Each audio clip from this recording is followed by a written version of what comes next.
Good morning, I'm Harley Schlanger from the LaRouche organization with your daily update for today, January 12th, 2021. I want to begin by talking about the continuing fallout from the events of January 6th. The decision has been made by Pelosi and the Democrats to file a bill of impeachment if Vice President Pence does not invoke the 25th Amendment by tomorrow, by Wednesday. If it's not done, and it looks as though Pence is not going to do it, then they're prepared to introduce a bill of impeachment, which so far I think has just one count of incitement of insurrection against President Trump. Pelosi said yesterday the president's threat to America is urgent, and the charge includes high crimes and misdemeanors by inciting violence against the government of the United States. This will be debated on Wednesday. The House will probably pass it. It's extremely unlikely that the Senate will even take it up before the inauguration. So the question is, why go through this? Why do this? And it's clear that this is not just aimed at President Trump, although he's definitely being targeted, but they're targeting the people who voted for President Trump, the 75 million of you, to basically say to you that you were suckers, you were stupid, you were trashing the country, threatening the security of the nation. And it's also an attack on the Constitution protection of free speech, freedom of the press, and so on. Now, we also know that in preparation for the inauguration, there have been called up 10,000 additional National Guard troops. There are reports coming out from the FBI. There'll be armed insurrectionists all over the country. They're building a climate of fear which would justify action, military action by the government to suppress any demonstrations. That if you wish to express your discontent with the inauguration of Joe Biden, you'll be considered a potential terrorist. This is the implication of the censorship that's also going on. Facebook has decided to remove all posts that say anything about the Stop the Steal campaign. Twitter has a permanent ban on President Trump, and Facebook banned Trump until after he leaves office. So you have and we also saw Amazon and others move to ban, shut down Parlay. So this is quite ominous, and we should take a look at what this censorship and spying, what all of this means. And one of the ways to do that is to look at Joe Biden's record on this. And this was brought up in an article in Consortium News by Caitlin Johnstone.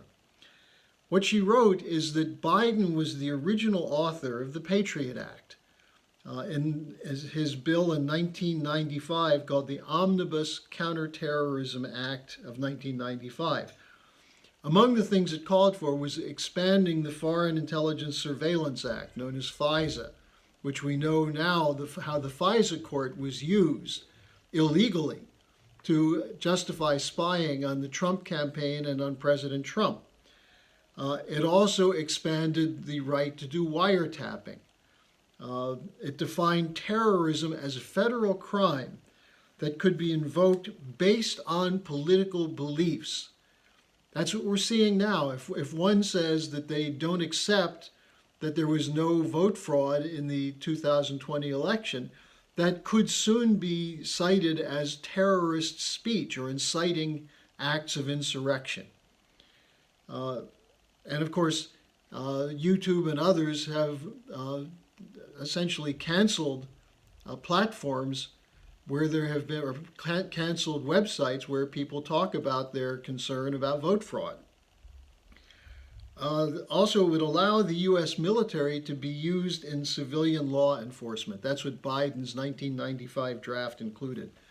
Now, remember all the fuss about President Trump's threats to invoke the Insurrection Act during the riots of last summer?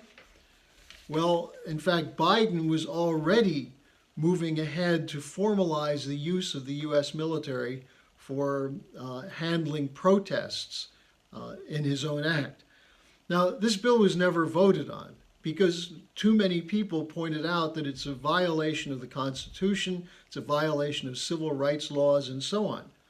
But after 9/11, after the provocation of 9/11, Attorney General John Ashcroft called Joe Biden and said that his bill was the model for the Patriot Act.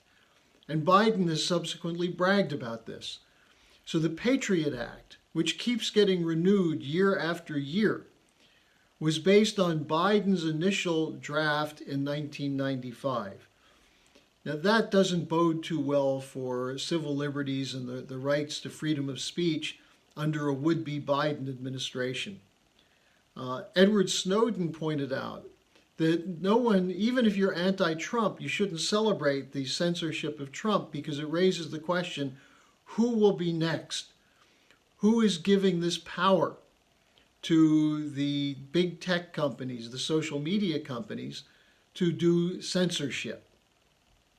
Now, as we've been pointing out, the whole point of the censorship is to silence opposition to the policies coming forward in the period ahead, including the Great Reset, including the possibility of military action, again, escalating as Bush did and as Obama did, which Trump opposed, but that this would be escalated once again. More wars, more endless wars. So the question is, why would someone celebrate censorship when the censorship is designed to have a political outcome? That is, to allow policies that would be unpopular, like a global banker's dictatorship, which is what the Great Reset is. You protest that, maybe you'll be cited as a pro-terrorist.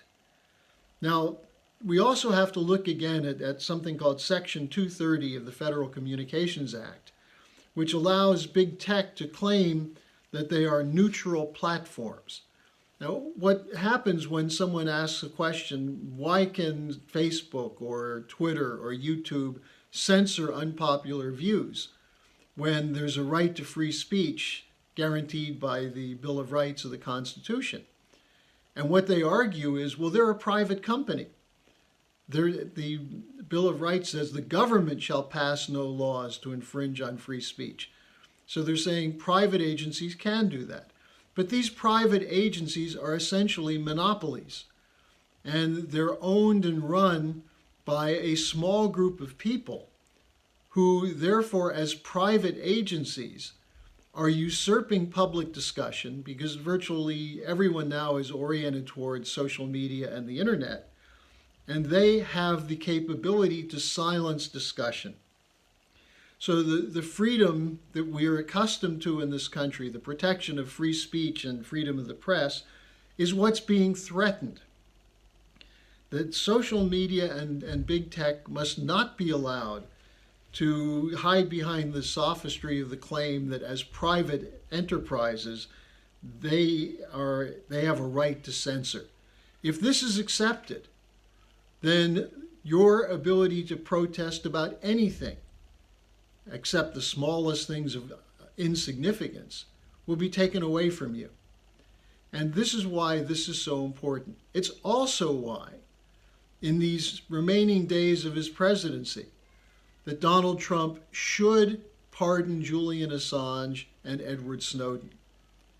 Because these are two people who stood for the protection of these freedoms. Assange, the freedom to tell the truth through publications, and Snowden, the right to be free of invasive spying and metadata collection. These are extremely important issues. We know the president has thought about it. So in this push to impeach him, get him out of office, part of what's going on is to tie his hands once again so he won't act to do what he should do. And finally, as we've been emphasizing at the LaRouche organization, the exoneration of Lyndon LaRouche is another crucial piece to this whole situation, because the LaRouche case was nothing but a violation of the rights of an individual to use forecasting to shape political fights on policy. And instead of allowing LaRouche to have the freedom to discuss, No one stopped the media from slandering LaRouche, calling him an anti-Semite, calling him a Nazi, calling him a communist. That was never challenged, their right to do that, all of which were lies, just as all of Russiagate was lies. But that was never challenged by the media. But they did silence LaRouche by putting him in prison, or they tried to silence him, but they were unable to. So these are fights that we have to take up now, while President Trump is still in office, and while there's still a possibility to reverse some of these dangerous intrusions into the constitutional protections that we're accustomed to. So thanks for joining me today. I'll be back tomorrow. Be sure to share this video. If you're not already signed up for the daily updates, please do so on our website. Thanks, and see you tomorrow.